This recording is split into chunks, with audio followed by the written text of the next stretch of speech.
እንኳን ደህና መጣችሁ። ዛሬ ከዚህ ቪዲዮ በኋላ ብቸኝነትን አጠሉትም። እንደውም ለሆነ ከፍታ የምደርሱበት ትልቅ መሰላል እንደሆነ ትረዳላችሁ። ለቻናላችን አዲስ ሆናችሁ ሰብስክራይብ ማድረግ እንዳትረሱ። አብራችሁን ይቆዩ። ናትናኤል እዚህ ጋር አብሮኛል።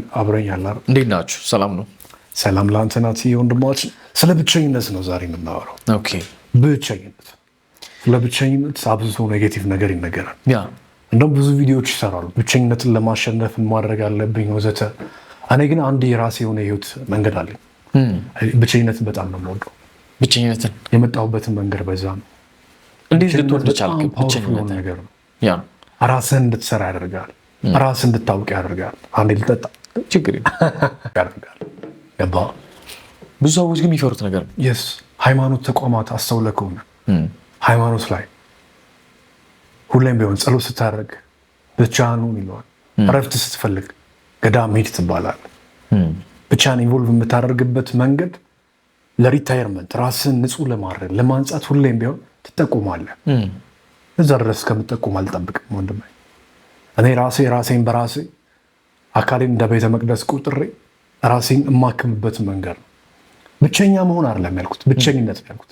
ብቸኛ መሆን ሰው ሁሉ መገለል፣ የማህበረሰቡን ጉዳይ ሁሉ ማጥላላት፣ እኔ ብቻ ነኝ ልክ ሌላው እርጉም ነው፣ እኔ ቅዱስ ነኝ ሌላው እርኩስ ነው ማለት ነው። እሱ የአእምሮ በሽታ ነው፣ መወገድም አለበት። እኔ እያወራሁ ያለሁት በብቸኝነት ውስጥ ራስን መገንባት ነው። የራስን ማንነቶች ፌስ ማድረግ መጋፈጥ መቻለን ነው እያወራሁ ያለሁት። ገባህ አይደለ? ወይንም ደግሞ ማብራት ሲጠፋ የሚመጣው ማንነት አለ አይደል? እሷን ተጋፍቶ ስለማሸነፍ ነው። የሚጨንቅ ነገር አለ አይደል? ስልክ ሲዘጋ የስ በጣም አዲክትር ነው። ገባህ? የብዙ ሰው ህይወቱ ፌስቡክ፣ ቴሌግራም፣ ሚዲያ አታችመንት፣ ዩቲዩብ፣ ቲክቶክ እንደ ቤት አስባቸው። ገባህ?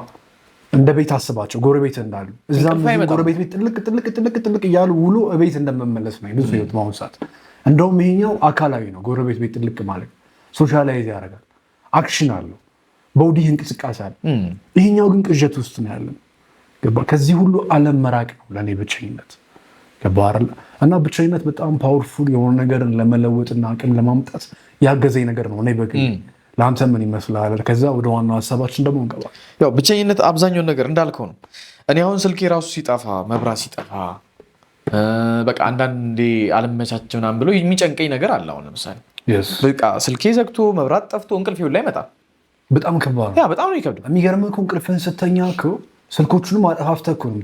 ግን ጠፍቶ እንደጠፋ ስላወቀ ብቻ አይምሮ ማረፍ ይከብዳል። ጥገኛ ነው ማለት ነው። ልክ ፍቅረኛ እንደጠፋችበት፣ ልጆች ቤት እንዳልገባ አይነት። ዞሮ ዞሮ እኮ ስተኛም ስልክህን አጥፍተህ ነው አይደል? ማብራት ጠፍቶ ነው የምትተኛው። ግን ቀድሞ ከመተኛት በፊት ሁለቱም ከጠፋ ይጨንቃል፣ አተኛም። ይሄ ማለት አዲክትድ ነህ ማለት ነው። በዛ ጉዳይ ጥገኛ ነህ ማለት ነው። ራስን አታውቅም ማለት ነው። ሰው ልጁ ሲጠፋበት ነው እንደዛ ሊሆን የሚገባው። ሚስቱ ጋር ሲጣላ ነው ሰው እንደዛ ሊሆን የሚገባው። እኛ ግን የማያስፈልግ ነገርን ሁሉ ተራ በሆነ ነገር ካጣነው ላይክ ስልክ ምናምን እንደሚባለው አለ አይደል? እንቅልፍ ሁሉ እምቢልና በጣም ትልቅ ችግር ውስጥ ነው ያለን ማለት ነው። ኢንተርኔት ከሌለ የሚደብር ይመስልሃል። መብራት ከሌለ የሚደብር ይመስልሃል። በጣም ከባድ ነው፣ ውስብስብ ይሆናል። ራስን ፌስ ማድረግ ትፈራለህ። የብቸኝነት ታዲያ ትልቁ ጥቅሙ እኮ እዚህ ጋር እኮ ነው። ያለምንም ዲስትራክሽን ያለምንም ተጨማሪ ከአንተ ውጭ የሆኑ ነገሮችን በሙሉ ጸጥ ያደርግልህና ከራስ ጋር አደገኛ ጦርነት እንደተጀመረ ያገዛል። ራውኤል ምን አስበህ ነው? ምን እየሰራ ነው እንዴ? እስካሁን ቲክቶክ እያየህ ነበር። ይኸው አሁን ስልክህን ባትሪ ዘጋው። ማብራትም የለም፣ ኢንተርኔትም የለም። ጓደኞችም ገና ከስራ አልተመለሰም።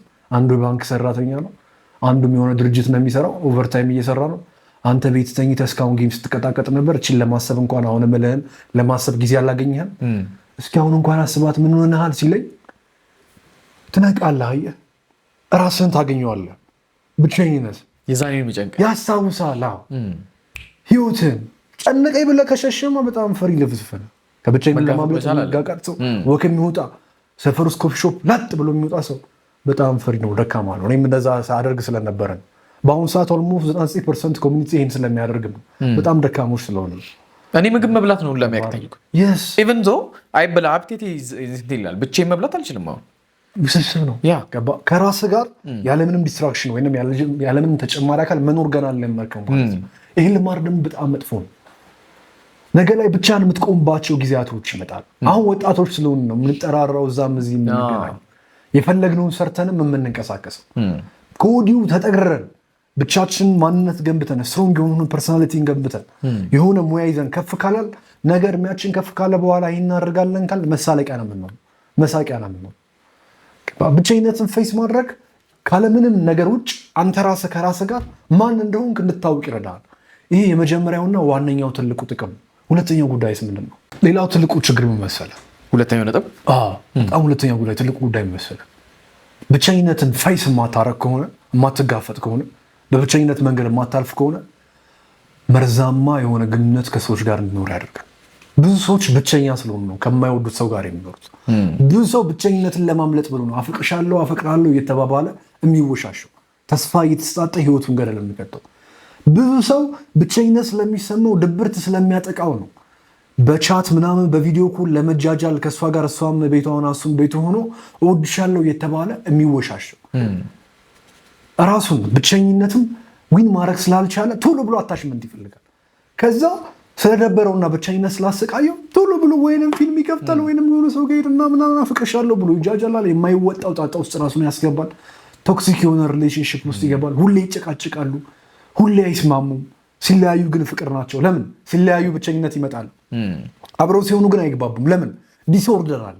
ብቸኝነትን ተጋፍጦ ያላለፈ ማንነት ስላለ ገባ ዲስኦርደር ስላለብህ አንድ ላይ ስትሆን እንዴት መኖር እንዳለባት አታውቅም። ስትለያይ ግን ትናፍቃለች።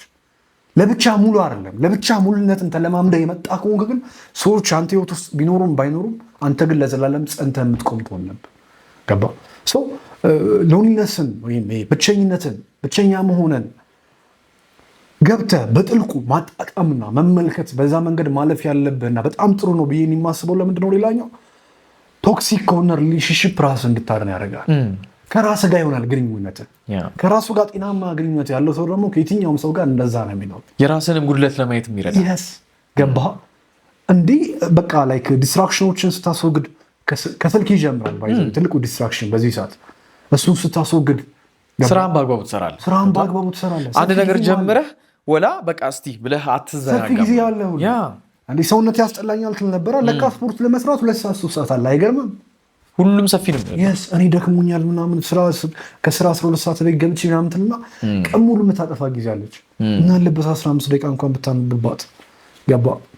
ብቸኝነትን ፌስ ካደረግ በራስ ላይ ኢንላይትድ ትሆናለህ። የሞንክ ሜንታሊቲ ይኖራል። የመነኩሴ አቋም ይኖራል። ጽኑ ትሆናለህ። መነኩሴ ባህታዊ ለሃይማኖቱ ጽኑ ነው አይደል? ለጌታው ቃል ለአምላኩ ቃል ጽኑ ነው አይደል?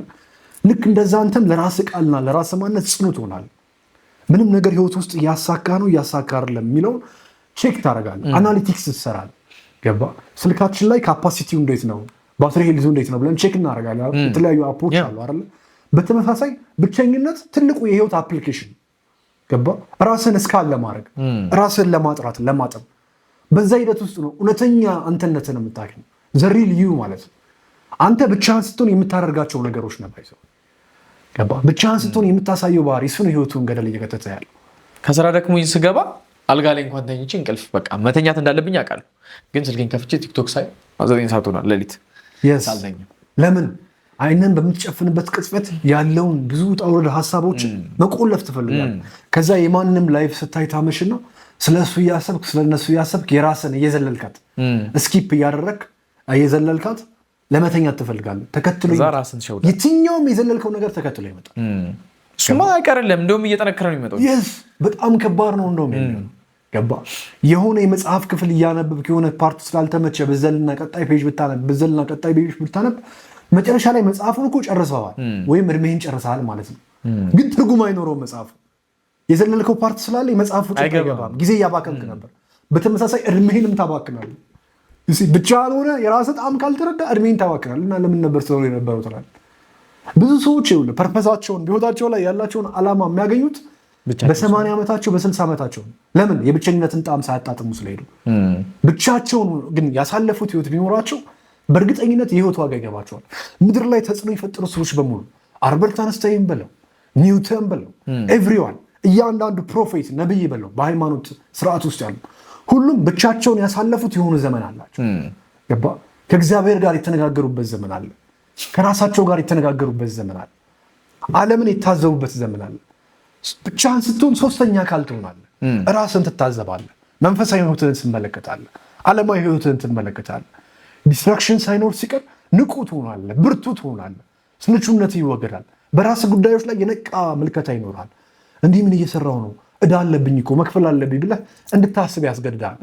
ሀሳብህን ወይኔ ጭንቀት ነው ብለህ ሮጠህ ካመለክ ደካማና ሰነፍ ነህ ይበለ። ህይወት ላይ ችግር ይምጣ ምን አባ አንተ ልፍስፍስ እሰየው፣ እሱ አይደለም ዋናው ጉዳይ። ልክ እንደዛ ሲጨንቅ ግን እና ሶሉሽን ምን ላደርግ ብለህ ማሰብ የሚችል ፓወርፉል የሆነ አይደንቲቲ ልትገነባ ይገባል። እንዴት ማለት ደግሞ አንደኛው ፌስ ማድረግ መጋፈጥ መቻል ያባር። ይሄ ግልጽ አማርኛ። ሁለተኛው ጉዳይ ደግሞ ምንድነው? ጆርናል ማየት መቻል አለብን። በቻንስቶ ጆርናል ያዘ ጻፍ መጻፍ አለባችሁ። ህይወታችሁ ላይ የሚፈጠረውን ሀሳባችሁ ላይ የመጣውን ብቻችሁን ስትሆኑ ያሰባችሁትና ልታሳኩት የምትፈልጉትን ነገር መጻፍ አለባችሁ። አለቅ የመጣልን ሀሳቦች መጻፍ አለ ብቻ ስትሆኑ ያኔ ነው አዲስ ሀሳብ የሚመጣው። ገባህ? ብዙ ሰዎች ክሬቲቪቲ ወይንም አዲስ ነገር መፍጠርን እንደ ከባድ ነገር ውስብስብ ነገር ያስቡታል። ምንም ውስብስብ ነገር አይደለም። ከራስ ጋር መሆን ብቻ ነው የሚጠበቅብህ። ያኔ ራሱ አይምሮ ብዙ ጣጣ ይፈጥርብሃል። እነዛ ሁሉ ጣጣዎች አልፈ ስጨርስ የማታስበው አዲስ መገለጥ ላይ ትመጣለህ። ገባህ? በብቸኝነት ውስጥ ነው ከፍተኛ የሆነ አቅምና ብርታት የሚገነባው። በብቸኝነት ውስጥ ራሱን ያኖረ ሰው ለውጭ አካል ሲታይ ሁሌም ውብ ነው። ሰዎች የተለያየ ቦታን ሂደው የሚጎበኙት ምንድን ነው? ብዙ ሰው ስለማይመላለስበት ነው። እዛ ቦታ ላይ ውበቱን ይዘው ይጠብቃል። ማንም ቢያየውም ባያየውም አበባው ያብባል። ጫካ ውስጥ፣ ሪዞርቶች ውስጥ ወዘተ አለ አይደል? ለምን? ብቻቸውን ያደጉ ናቸው። ሰዎች ሃይኪንግ ምናምን ይወጡ የለ ሰፋ ያለ ቦታ ምናምን ገባ። ማንም ያለማንም አጋዥ የተዋበ ተፈጥሯል። በተመሳሳይ አንተም ያለማንም አጋዥ ራስን ማስዋብ መልመድ አለብህ። ያኔ ሰዎች አንተን የሚያርፉብህ ይሆናል። በብቸኝነቱ ስታልፍና አቅምን ስትገነባ ደግሞ በጣም ብርቱ ትሆናለህ፣ የማይሰበር ትሆናለህ። ገባ? ከአንተ ጎን እግዚአብሔር እንደቆመ ትረዳለህ። ገባ አይደል? ወንድ ልጅ በተለይ መኖር የሚጀምረው ቤተሰቦቹን መግደል ሲጀምር ነው። መግደል ማለት በአካል አይደለም፣ አይምሮ ላይ ብቸገር እናቴ ያለችልኝ ቢቸገረኝ እናቴና አባቴ ቤት አለ የሚል ሰው በምንም አይነት ተአምር ውጤታማ አይሆንም። አግብቶ መኖር አይችልም። ባይዘው በዚህ ሰዓት ሴቶችም ሲበዛ ወንድን እየናቁ ያሉት ለምንድን ነው? ህይወትን ፌስ ማድረግ ይፈራል። ሁሉም ነገር አሁን በአሁኑ ሰዓት ያለው አብዛኛው ወንድ ቤተሰቦቹ ጋር አታች ሆነ ነው። መኖሪያው፣ የሚመገበው፣ የሚለብሰው፣ የሚውልበት፣ የሚያጨቃጭቀው ጉዳይ ኢቭን ሀሳቡና እንዲህ ብላት እንዲህ ባላት ብሎ የሚያስበው ትልቁ የህይወቱ ችግር ሁሉ ቤተሰብ ሆኗል። ቤተሰቡ ላይ ተኝቶ ማለት ነው። ለዛ ነው እየናቀችው ያለችው። ወንድ ልጅ ቤተሰብ መመስረት አለበት የሚል ትላልቅ ኢሹ እየተወራ ለዛ ያሰበችው የቤቱ ራስ ነው ብላ ሹመው መጽሐፍ ቅዱስ ሳይቀር ሹሞት ገባር ከፍተኛ ነው መሪ ነው ብላ ተቀብለው እሱ ግን ጥራጥናነት ነገሮችን ሲያሯሩጥ ይሆናል። ምክንያቱም ብቻውን የገነባው ምንም ዓለም የለውም። ፋይናንሻሊ ብቻን ስቴቢሊቲ ላይ ማምጣት አለበት። ሳይኮሎጂካሊ ብቻን ስቴቢሊቲ ላይ ማምጣት አለበት። ምንም ነገር ስታደርግ ብቻን ማለት ያለ ምንም ቫሊዴሽን አንተ ራስህን እያጠነከርክ እያበረታ ከፍ እያደረግክ ራስህን መገበው ወደሆነ አቅም ማምጣት መቻል አለበት። ገባር? ልክ እንደ ዳዊት በቃ አቤቱ የሚያስጨንቁኝ ምንኛ በዙ እያለ ራሱን ከእግዚአብሔር ጋር ንግግር ውስጥ ከቶ ጸሎት ውስጥ ከቶ ወደ ታላቅ ኃይል ራሱን እንደሚያመጣው ቅዱስ ዳዊት አንተም በተመሳሳይ ከዚህ ታሪክ ይህንን ቀስመ ራስህን በራስ በብቸኝነት ዓለም ውስጥ ስትሮንግ የሆነ ማንነትን ገንብተህ መጨረስ አለብህ። ያለበለዚያ አስቸጋሪ ናቸው። አንበሶች ደቦል ልጆቻቸውን ይተዋቸዋል። ይሄ አዞ ያለበት ቦታ እንስሳ ያለበት ቦታ ጥሏቸው ከሩቅ ይመለከቷቸዋል። ብቻቸውን ችግርን ፌስ ማድረግ እንዲፈልጉ ፌዝ ማድረግ እንዲችሉ እንደሚችሉና እንደማይችሉ ማረጋገጥ ይፈልጋል። ማድረግ እንዳለባቸው ያውቃል። ንስር እንኳን ልጁን ከላይ ወርውሮ ጠብቆ ሊወርቅ ሲል ያኛው ልጁን ሲጣጣር ምን ሲል ለመነሳት አላር መሬት ሊወርቅ ሲል ጠብቆ ነው መቶ የሚያነሳው ብድግ የሚያደርገው። ብቻውን ይሄንን ዓለም ማሸነፍ እንዳለበት እንስሶች እንኳን ሳይቀሩ ለልጆቻቸው ያስተምራሉ። ጠንካራ መሆን እንዳለባቸው ለልጆቻቸው ያስተምራሉ እንስሶች እንኳን። እና ታዲያ የሰው ልጆች ከእንስሶች ትናንሽ ቤቨር እንኳን ተመልክተን ብቸኝነትን ወደ ተሻለ አቅም ወደ ማብለያ ወደ ኃይልነት አንጠቀመው። በጣም እንጭጮች እኮ ነን። ይህ ደግሞ እዚህ ጋር ያለው በጣም ፓወርፉል ነገር በጣም ተደብቆ የቆየ ነገር ደግሞ ሲፈነዳ በጣም ፓወርፉል ገባህ አይደለም እንዴ? በጣም ብቸኝነትን የመሰለ ነገር የለም እኮ ምድር። ድብርት ይመጣል። ያኔ ማትወጣቸው ከባድ ነገሮች ዲፕሬሽን በጣም ድብርት ያጠቃል። የሚገርም ምድር ላይ ያሉ የዓለም ፈጠራዎች 99% በደበራቸው ሰዎች የተፈጠሩ ናቸው። ኤቭሪቲንግ ስልክ በለው የስልክ ካምፓኒዎች በላቸው አዳዲስ መሳሪያዎች በላቸው ዲፕሬሽን ይፈጥራቸው የደበራቸው ሰዎች ናቸው። ድንገት ከዛ ነገር ለመውጣት ሲሉ ያንን ነገር ያመጡት። ትልቁ ጉዳይ ምንድን ነው? ያንን ነገር ፊክስ የማታደርገው ከሆነ እዛው አዳፕት ካረከው ገባህ አይደል? ጫካ ውስጥ ተገኘህ አንተ ዝናብ መጣል ጀመረ። ልክ ዝናብ ሲመጣ ዝናቡን እንደ ድብርት እናስበው። ወይ ዝናብ እየመታኝ ነው፣ ዝናቡ አበሰበሰኝ፣ ዝናቡ ደበደበ እያልክ ሁሌ የምታለቅስ ከሆነ ዘላለም ዝናቡ ይደበድባል፣ አይምሮውን በሽተኛ ይሆናል። በአካባቢው ላይ ቅጠል መፈልግ አለብህ፣ ቅጠሎችን መሰብሰብ አለብህ፣ እንጨት ማዘጋጀት አለብህ፣ የራስን ቤት መገንባት አለብህ። በተመሳሳይ ደበረኝ ተጨነኩ ምናምን አልካ፣ ጭንቀቴ ምንድነው? የጭንቀቴ ዋና መሰረቶች ምንድናቸው? ጻፉ ብያለሁ ቅድም። ጆርናል ታስቀምጣለህ። ሶሉሽኑ ምንድነው? ይሄ ነው። እኔ ይሄንን እያደረግኩ ነው፣ እያደረግኩ አይደለም፣ እያደረግ ካልሆነ አሁን ማድረግ አለብህ። ስለዚህ ምን ላድርግ? አሁኑ ልጀምረው፣ አሁኑ ላደርገው ብለህ ቀጥታ ወደ አክሽን መግባት አለብህ። ብቸኝነት ሰውን ይገነባል፣ ብቸኝነት ሰውን ይሰራል። ገባህ አይደለም? እንደውም ወንድ ልጅ እኔ ቴራፒ ያስፈልገዋል ብዬ አላምንም። በነገራችን ወንድ ራሱን ማሳደግ ያለበት ፍጥረት ከራሱ ጋር ሁሉንም ድክመቱን ሁሉንም ብቸኝነቱን ከራሱ ጋር ይዘው ሁሉንም ስቃዩን ከራሱ ጋር ይዘው ብቻውን ሆኖ ማሸነፍ መቻል አለበት። ገባህ አይደል? ያን የሚያከብረውን ብዙ ነው። ድክመትን ማስረዳት ትርጉም አልባ። ያንተን ህይወት አመጣጥ ማንም አይረዳልም። ምናልባት ቀና ልብ ያለው ሰው ግን አንተን ሊያግዝ ይችላል። ከዛ ውጭ ተረድቶ አይደለም ያገዛ፣ አዝኖልህ ያገዛ። ገባህ? ማንም የሚያዝንልህ ብቻህን ለራስህ አዝነህ የራስህ እርባና ቢስ ስራዎች አሳፍረው ወደ ሀና ቅምት መጣ መሆን መቻል አለብህ። ያኔ ነው አሸናፊነት በአንተ ላይ መንጸባረቅ የሚጀምረው። ብቸኝነት የአሸናፊነት ትልቅ መሳሪያ ፊስ ማድረግ። ቀጥልበት። እኔም አሁን እንዳልኩ ነው መጀመሪያ ላይ ምግብ ራሱ መብላት አልኩ። በቃ ብቻዬን መብላት እኔ ለራሴ አይታሰብልኝ እውነት ለመናገር። ያን ነገር ግን ፌስ ማድረግ እንዳለብኝ አውቀዋለሁ። ገብቷል? ስልኬ ሲዘጋ እንቅልፍ እንደማይወስደኝ ገብቷል? ወይ የሆነ ቲክቶክ ሶሻል ሚዲያ ሳላይ እንቅልፍ እንደማይመጣ አውቀዋለሁ።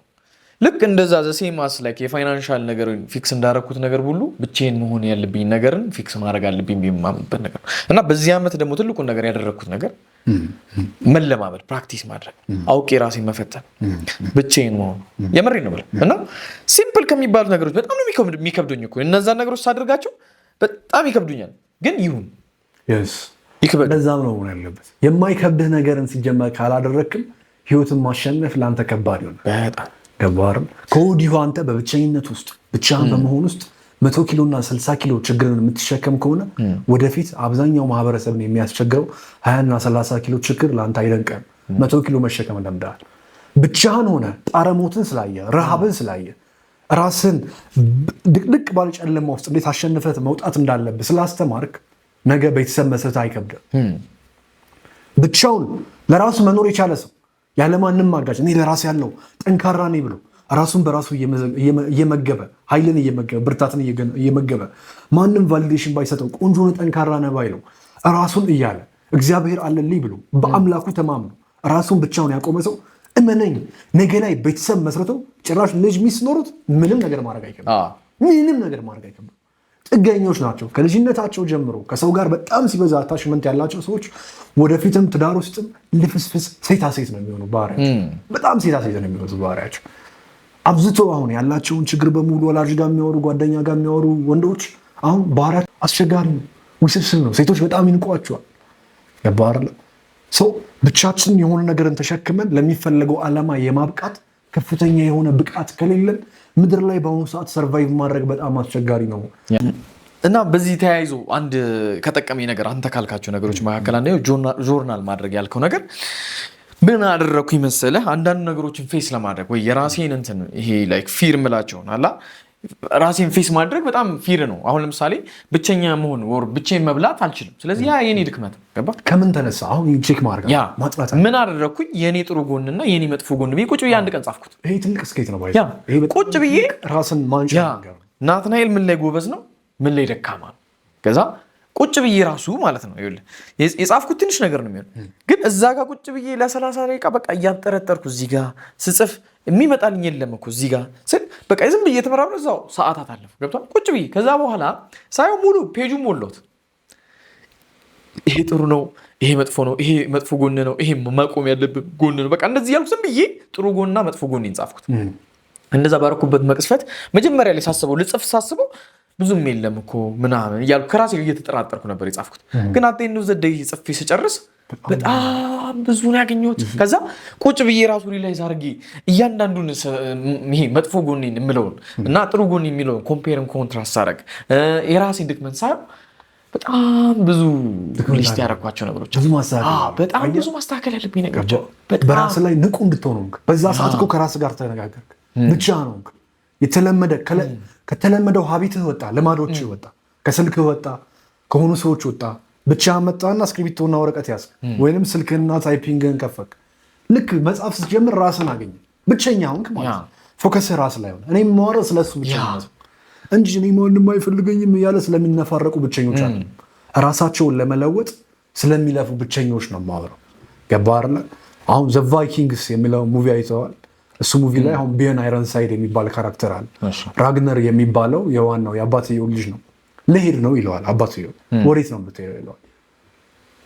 ልፈልግ ይለዋል። ምንድን ነው የምትፈልገው ሲለው ራሴን ይለዋል። አባትየው ደግሞ ከሱ የባሰ በጣም ወንድ ነው፣ ጀግና ነው እና በጣም ይደመምበትና ደስ ይለዋል። ሂድ ይለዋል አባትየው። ከዛ ሄደው እና ያ ልጅ ይሄድና ይመለሳል ካለበት ቦታ። ሲመለስ አበየት የተሰጠው ክብር እንዴት እንደደነገጡ ሁሉም ፈሩት። ሁሉ ገባ። ራሱን ለመፈለግ ሄዶ ራሱንም አግኝቶ ከድብ ጋር ታግሎ አሸንፎ የመጣው ጀግና መባል ተጀመረ።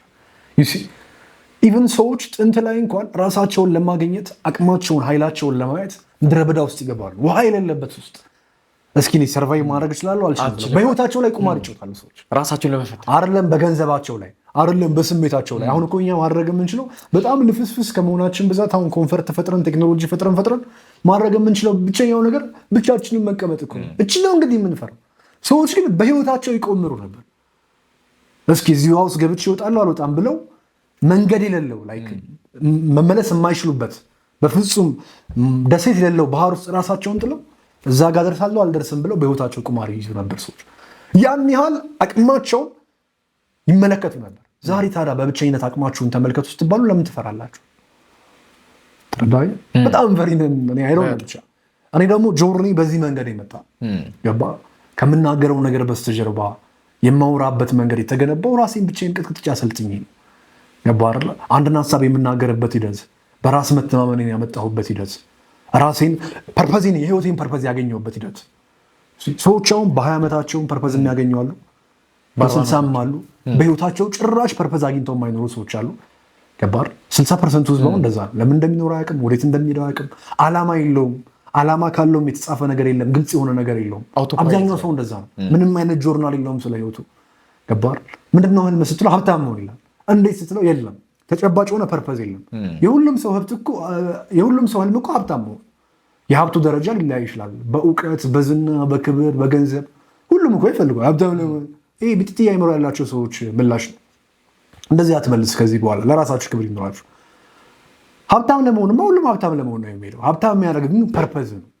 እሱን አግኝተሃል ወይ ነው። እሱ የሚመጣው በብቸኝነት ውስጥ ነው። አንበሳ ገባ።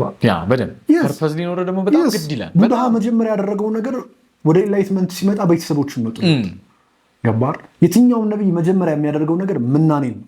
ይወጣል፣ ምድረ በዳ ላይ ይወጣል፣ ራሱን ይፈትናል፣ ይራባል፣ ራሱን ይመለከታል። ገባር በእግዚአብሔር ፊት ጸንቼ እቆማለሁ አልቆምም የሚለውን ቼክ ያደርጋል። ለአምላኩም ለራሱም ያረጋግጣል። የልቡን ጽናት፣ የእምነቱን ታላቅነት፣ ክብሩን ብቻውን ሰፈር በማድረግ ውስጥ መከራን በመቅመስ ውስጥ ነፍሱ መከራን አልቀመሰች ማንም አይደለም። ጭራሽ ብቸኝነትን ትፈራለህ? ሰው ጥይት ይስተዋል፣ ሰው እጅ ይቆረጣል፣ ሰው ይንጠለጠልበታል። ስንት መከራ አይቷል የሰው ልጅ። ጭራሽ እኛ ብቻችንን ሆነን የራሳችንን ችግሮች መሸከም ፈርተን እናመልጣለን። ምድረ በጭባጫ በጣም ስሜታዊ ነው። ረሃብ እኮ ከባድ ነገር እኮ በጣም ከባድ ነገር እኮ። ሰው ያን ሁሉ ያልፋል እኮ አይደል? ብቻውን ሆኖ ገባ። ሰው ብቻውን ሆኖ እየራበው እያዘነ ልጆቹ ሚስቶቹ ፊት ለፊቱ እየተደፈሩበት ያለቀሰ ስንት ሰው አለ አይደል? በቅርቡ እንኳን ኢትዮጵያ ውስጥ። እኛ ግን ብቻችንን ሆናችሁ ራሳችሁን ተመልከቱ፣ ዲስትራክሽን አትሁኑ፣ ዲስትራክት አትሁኑ፣ ስልክ አያታላችሁ፣ ወደ ራሳችሁ ተመልከቱ፣ እድሜያችሁ እየሄደ ነው ስትል የሚፈራ ሰው እንዲህ ሽንታም እኔ ዛሬ ይናገር ይክፋ። እውነት የሚናገር ሰው ይጠላል። ጥላኝ በጣም ሽንታም ሰዎች ባህሪ ነኝ። ገባር ሽንታም ማለት በኢትዮጵያ የቋንቋ ስርዓት ውስጥ የመጨረሻ ሐሞት የሌለው ማለት ነው። ወይንም ጀብዱ ማያውቅ የማድረግ አቅሙ የቀነሰ ራሱን ያጣ ሰው ነው። ስለዚህ ራስን ስላጣ ብቸኝነትን የፈራው ሰው ስንት ጣጣ ውስጥ የገባ ሰው ስንት መንገድ ይላል። ገባር ስለዚህ በብቸኝነት ውስጥ ማንነትን ቢውል አድርገህ ራስን ታይስት ማድረግ መቻል አለብህ። ራስን መቅመስ መቻል አለብህ። ጊዜውም ያሳስባል እንጂ ኤቭሪ ታይም ኦፍ ሰከንድ ሽርፍራፊዎቹ እንዳለ ያሳስበዋል። እኔ አሁን ከዛ ሊስት በኋላ እነዛ ነገሮች ጆት ዳውን ካረኩኝ በኋላ በጣም ብዙ ነገር ነው ኦብዘርቭ ያደረኩት። ገብቷል።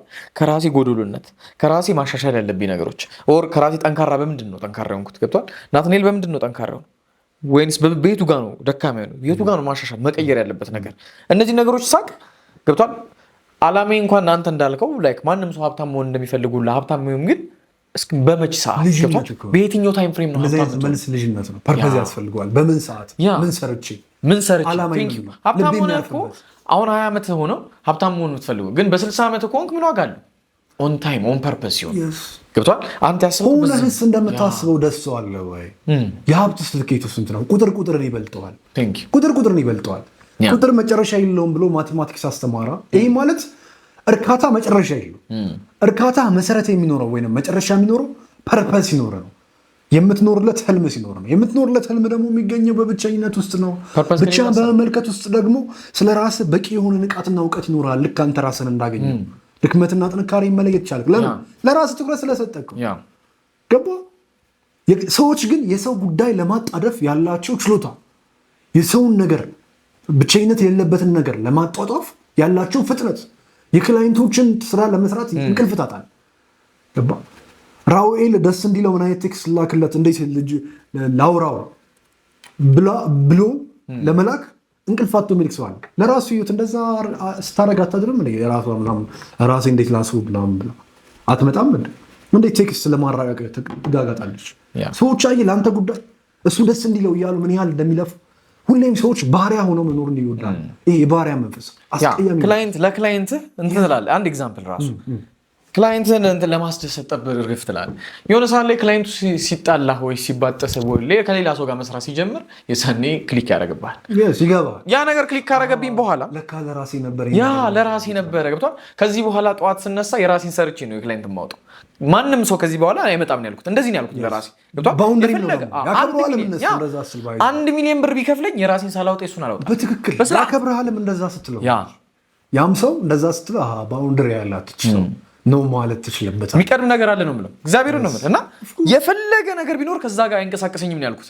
ለምሳሌ ያ ነገር በጣም ነው በቃ በደንብ ጠቅ ያደረገኝ ለሞመንት። ከዛ በኋላ ግን ቀስ ብሎ ይደርሳል። አለቀ። መጀመሪያ እኔ ሲሰራ በትክክል ፐርፐዚን ካሳካው በኋላ የእሱ ይደርሳል። ገብቷል። ሲከፍል ምንም ነገርን ያኖሩ ያንተ መኖር ቤተሰቦች በህይወት ያሉት አንተ በህይወት ስላለን፣ አንተ ከሌለ ቤተሰብ የሚባለውን ማሰብ የሚችለው አይምሮ የለም። ገባር አንተ ወደ ማይንድ ኢልነስ ከመጣ ራስን ካጣ ድሃ ከሆንክ በኋላ ሁሉም ከረገጠ በኋላ እብድ ከሆንክ በኋላ ምንም ነገር ምድር ላይ ኤግዚስታንስ የለም። የአንተ ህልውና የአንተ ጤንነት ነው ነገሮች እንዲኖሩ የሚያደርገው። ሲኖርህ ነው የምትሰጠው። ስለዚህ ትኩረትህ ሁሌም ራስ ላይ ነው። ራስ ላይ ማተኮር የሚቻለው ደግሞ በጥሞና ውስጥ ነው። ጸሎት ለምን ለብቻ ሆነ? ወደ ራስ እንድትመለከት ገባር። ብቻህን ስትሆን ደግሞ እኮ ባይዘው ለራስህ ብቻ አይደለም ቦታ የምትሰጠው፣ አንተን የሚፈልግ ኃይልም አለ። ወይም እንደ ሃይማኖት ቋንቋ ስንሄድ እግዚአብሔር አንተን የሚያገለግሉና አንተን የሚጠብቁህን መላእክቶች ይልካል። በእነሱ በኩል የብስራት ዜናን ለአንተ ያሰማል። ተገልጠው ምናምን ላይሆን ይችላል የሚመጡት፣ እሱ ምናልባት መጽሐፍ ላይ ያሉ ታሪኮች ሊሆኑ ይችላል። ነገር ግን አይምሮ ውስጥ አዲስ ሀሳብ እንዲመነጭ ትፈቅድለታል። ክሬቲቭ ትሆናል፣ አሳቢ ትሆናል። በራስ ላይ ንቁ የሆነ ማንነት ይኖራል። አይዶን የከፍተኛ የሆነ ብርታት ነው። ለእኔ በደንብ ዲሳፒር መሆነ በራሱ አሁን ውጭ ሀገር ያሉ ሰዎች አረብ ሀገር ምናምን የሚሰሩ ሴቶች አሁን በጣም ብቸኝነት ያጠቃቸዋል። እኔ ግን የምለው የምትሰሩት ለ5 ዓመት እና ለ6 ዓመት ብቻ ከሆነ መታረል ነው። ካላችሁበት ማህበረሰብ ራሳችሁን ፋይናንሻሊ እንደዚህ አይነት ነገሮችን በመመልከት እውቀታችሁንም አለባበሳችሁንም ነገሮች የመምራት አቅማችሁንም ሊደርሺፓችሁንም ራኔ ማድረግ አቅማችሁንም ለማሳደግ 5 ዓመት ዋሻ ውስጥ እንደተደበቀ ሰው ራሳችሁን አስቡት። እንኳን ተገለላችሁ አትጥሉት።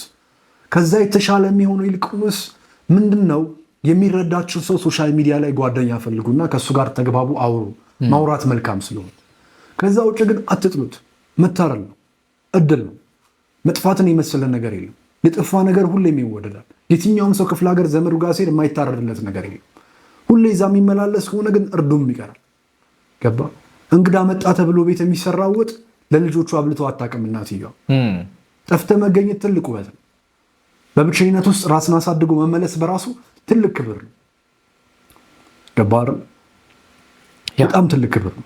ስለዚህ ይህን ነገር በደንብ ሰዎች ኖቲስ ሊያደርጉበት ይገባል። ሊነቁበት ይገባል በደንብ። በዚህ ግን ጉዳይ ላይ ትኩረት ሰጥተው ራሳቸውን ኳራንቲን ውስጥ መክተት መቻል አለባቸው። የኮሮና ጊዜ እንኳን ትዝ አይልም ብዙ ሰው ራሱን ማንነቱን እኮ አገኘ በጣም ምክንያቱም ሎክዳውኑ ስለነበረ ራሱን ከራሱ ወደ ራሱ ተመለከተ። የራሱን ታስኮች መፈጸም ጀመረ። ልጅ እንዳለው ትዝ አለው፣ ልጁን መንከባከብ ጀመረ። ሚስት እንዳለው ትዝ አለው፣ ሚስቱ ጋር ጥሩ ፍቅር መስራት ጀመረ። ገባ ኮሮና በነበረበት ሰዓት አሁን ለምሳሌ እኔ ተማሪ ነበርኩ። ገብቷል። አሁን እኔ ከ12 ወደ ኮሌጅ ስገባ የመጀመሪያው ይር ተምረን ልንጀምር ነው ያ ፍሬሽማን እያለን ኮሮና ገባ።